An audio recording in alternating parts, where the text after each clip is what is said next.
Hey guys, greetings red and black fans. This is Flamengo. Welcome to the Paparazzo Rubro Negro channel. If you're just joining us, please follow, like, and share across all platforms. If you're on YouTube, I invite you to subscribe down below, turn on notifications by clicking the bell, and drop a like on the video. We come here on this day of mourning for our great idol Oscar Schmidt, brother of Tadu, a colleague in the profession who didn't become a friend, a guy who came to my house but whom I met a lot while covering Flamengo back when he used to go to Gavia and all that. Man, we talked a few times and I always knew how much he looked up to his brother as an idol, and he said that yesterday, right? And yesterday, I uploaded a video suggesting that Flamengo should pay tribute to or retire. No, Flamengo is going to retire it. Sorry. We even get my suggestion, together with my friend Walipio from the Cavalinho do Malvadão channel, was that Flamengo should use the Manto 14, which was also made legendary by Arrascaeta, Libertadores champion with the number 14 jersey, and which was made legendary by Oscar. In basketball, have Arrascaeta come onto the field and play wearing the number 14 jersey, okay? And it's important for us to bring this up here, right?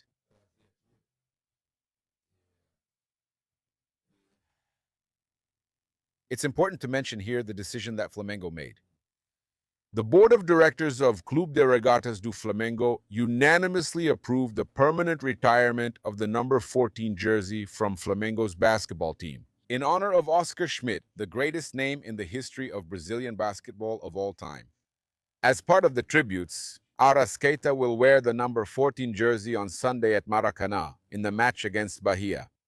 An eternal idol, Oscar made history with the Flamengo jersey between 1999 and 2003, leaving a legacy that transcends the courts and will continue to inspire generations. Oscar Schmidt is a treasure of Flamengo sports, of Brazil, and of the world. His story helped shape basketball as we know it today and will remain an eternal reference of excellence, talent, and passion.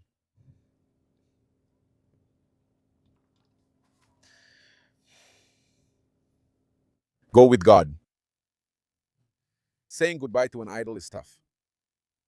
You guys know how much I love basketball. My video from the Basketball Libertadores went viral. My grandfather played basketball for Tijuca. He never fulfilled his dream of playing for Flamengo, but he played for Tijuca. He was a die-hard Flamengo fan. And my grandfather had Oscar as his idol. Now they're meeting. Guys, sorry for getting emotional. I love basketball. I love basketball. Yesterday, I got emotional watching the girls. Why wouldn't I get emotional about the passing of a great idol?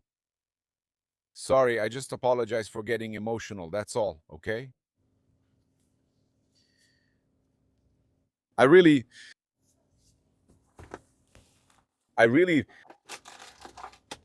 I love basketball and I love Oscar. I love it. I love it. I love it. One of the greatest idols I've had in sports. Okay, okay. Sorry about that, my friends. Sorry about that. Sorry.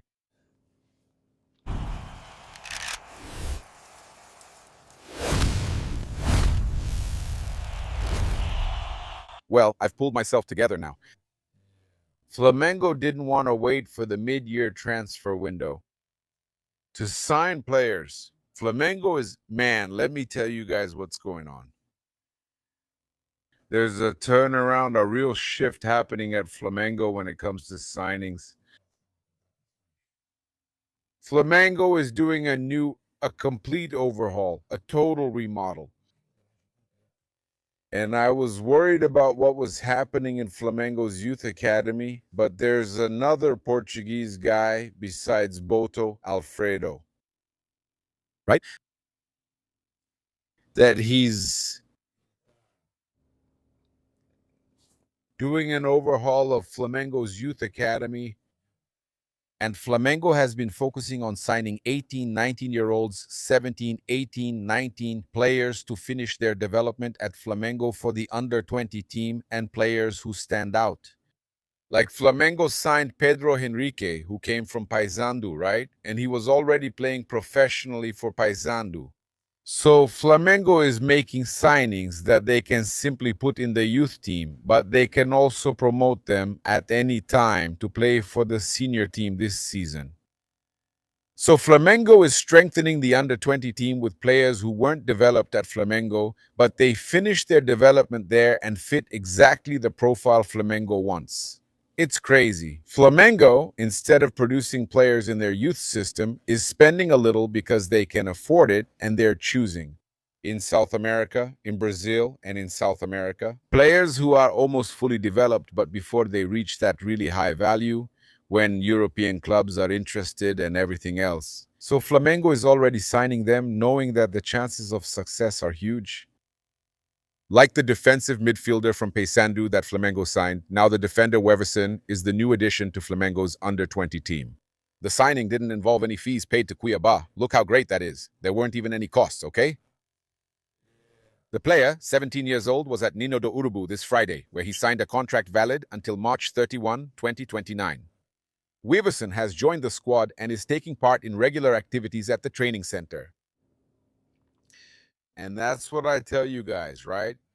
Alfredo Almeida, who's currently in charge of this part of the youth academy, is here in the photo. Take a look.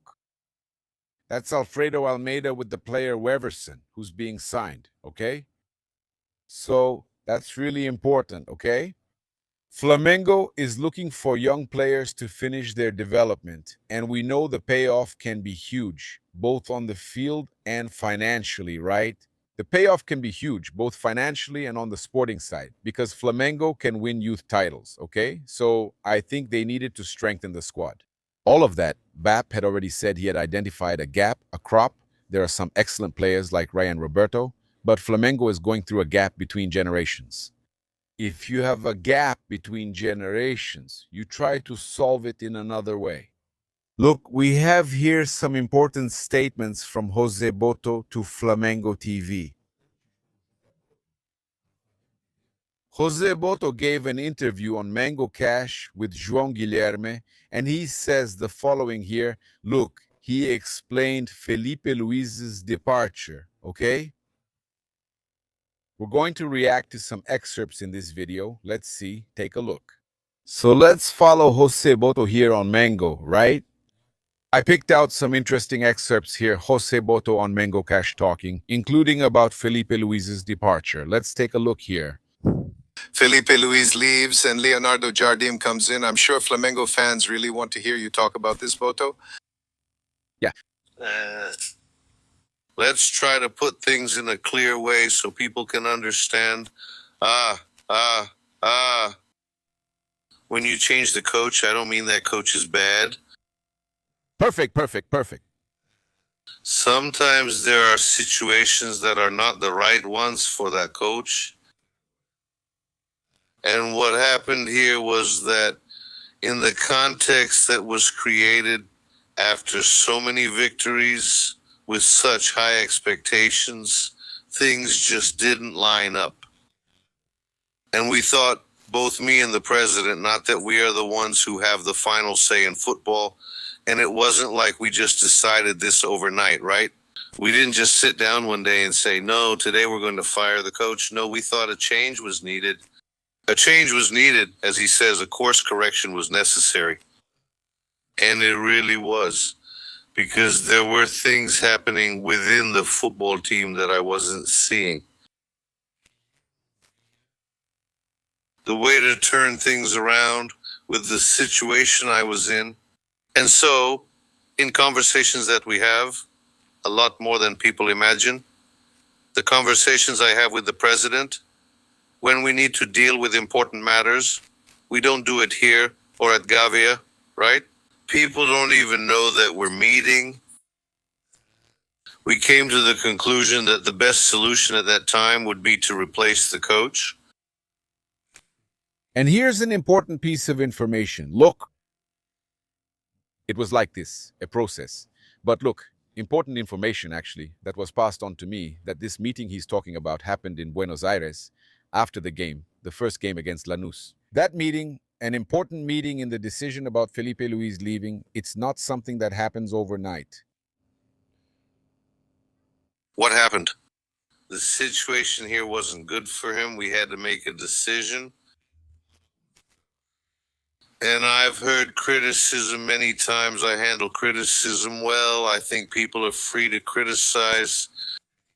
But I heard some things like it was cowardice. No, on the contrary, it takes a lot of courage to make a decision like this. There's nothing cowardly about this decision. People can question the timing, the moment. But if it were in the morning, they would say morning was bad. It should have been at night. If it were at night, it should have been in the morning. If it were in the morning, it should have been in the afternoon. It had to be made according to our understanding, and it was made. Whether it's right or not, we'll find out at the end of the year. But that was our perception, and we had the courage to make that decision. As you can imagine, it's not an easy decision, and we knew we would take a lot of heat for making that choice. In other words, it would have been cowardly for us to think that wasn't the right path and still stick with it just to avoid criticism and protect ourselves from people's anger. That would have been true cowardice. And what we did, whether it was right or wrong, we'll only know at the end of the year. It was actually an act of courage, yes, and internally. So there are always two sides to the coin. And we're seeing at the start of Jardim's tenure, which is a very interesting start. It's a project, actually, if we look here.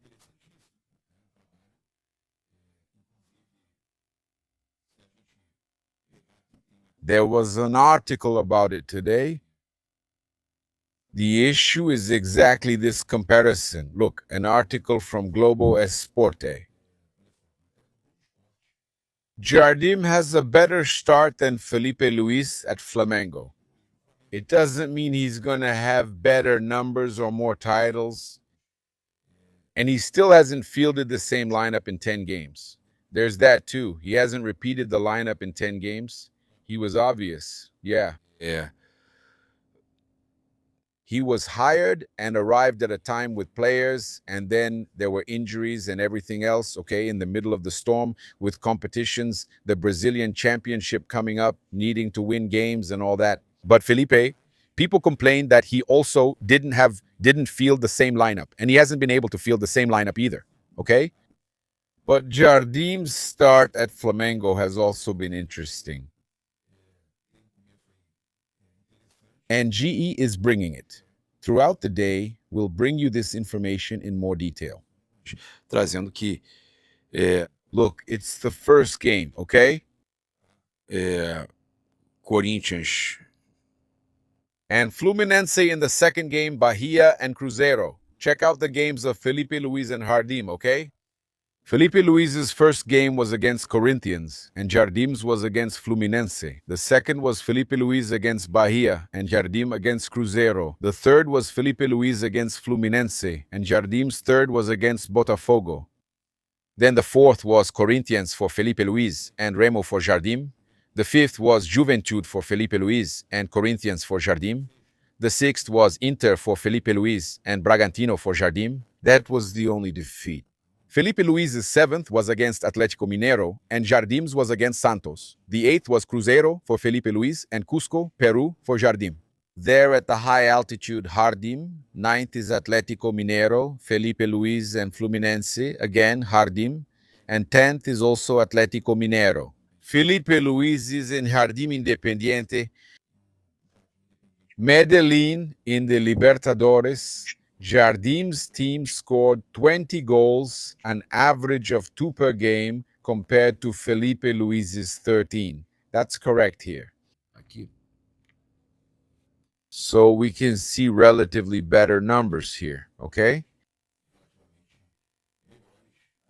Filipe Luis has a 70% success rate in the first 10 games compared to Leonardo Jardim's 76.6% success rate, okay? So these are numbers that so far show that it was at least an interesting signing, right? Flamengo has improved, but that doesn't mean it's always going to get better, that everything will work out, or that they're going to win all the titles, okay? But right now, in this stretch, the Leonardo Jardim move is working, okay? Let me play another interesting excerpt for us to listen to. Check this out, let's go. And then Uh, the decision to look for a coach with more experience than, and then, and then, and then, and then. It's about restoring the players' confidence, giving opportunities to some younger players who haven't had many chances. He has that ability, and we thought we needed it. With the squad we had to make those players perform better. That was also the main reason for changing the coach. I see, I see. And based on your knowledge, Leonardo Jardim's characteristics fit perfectly into this pattern at this moment. I think that people here in Brazil probably don't have much knowledge, and they don't have to, right, about the careers of coaches. Yes. And there are coaches who built their careers here in Brazil. There are Portuguese coaches who built their careers here in Brazil. And there are others who weren't, who have already built a career, not only in Portugal, but also in Europe. To say that Leonardo is the only Portuguese coach, besides Mourinho, to have won a title in one of Europe's big 5 leagues when they win with Mourinho, French champion exactly. The second Portuguese coach besides Mourinho who managed to reach a Champions League final, a Champions League semifinal. He reached the semifinal exactly in the Champions League. Looking at the team he had at Monaco now, it seems like a great team, doesn't it? Like Mbappe, Bernardo Silva. Yes. At that time, it wasn't. At that time, who knew who he was? Bernardo Silva had been sold there from Benfica without ever having played for the first team. So he was a coach I already knew well, and in fact, we even wanted to bring him to Benfica at a time when Jesus left, and we wanted to promote some academy players, and we knew he was very strong at that. like Flamengo. And he has that characteristic in someone with a very long career in world football, with various experiences on different continents. But a big reason was that he is a coach because there are coaches who are very attached to their own style of play, right? And then there are other coaches that I call more chameleon-like. They are more like chameleons. They adapt more to the players they have. They know how to make the most of the players they have. And we thought we needed a coach like that. And Leonardo is without a doubt a coach who can do that. I remember a year when I was at Benfica and he was at Sporting, and with a team that hardly spent a euro. He gave Benfica a really tough fight, finished in second place with a team made up of young players, all on loan. The way he recovered some of those players, how he gave them the confidence to fight for the Portuguese title, was already something that drew attention to his main characteristics as a coach. He's a chameleon, right? He's a real chameleon of a coach, man. Look, what a very interesting statement from José Boto. I want to invite you to watch MangoCast on Flamengo TV, which is spectacular. Tá? There are other important points here where he talks about the philosophy of scouting. We'll bring you more information throughout the day. Speaking of the philosophy, the relationship with BIP was also mentioned. He already talked about how they have these meetings and everything else. But man, this whole explanation about why Flamengo chose Leonardo Jardim and decided to fire Filipe Luis is really important. There's nothing villainous about it. There was nothing cowardly about it. On the contrary, the guys thought about what was best for Flamengo. That's it. I invite you to follow, like, and share on all platforms. If you're on YouTube, I invite you to subscribe down below, turn on notifications by clicking the bell, and leave a cool like on the video. Thank you very much for your company. Red and black greetings. This is Flamengo. Thanks.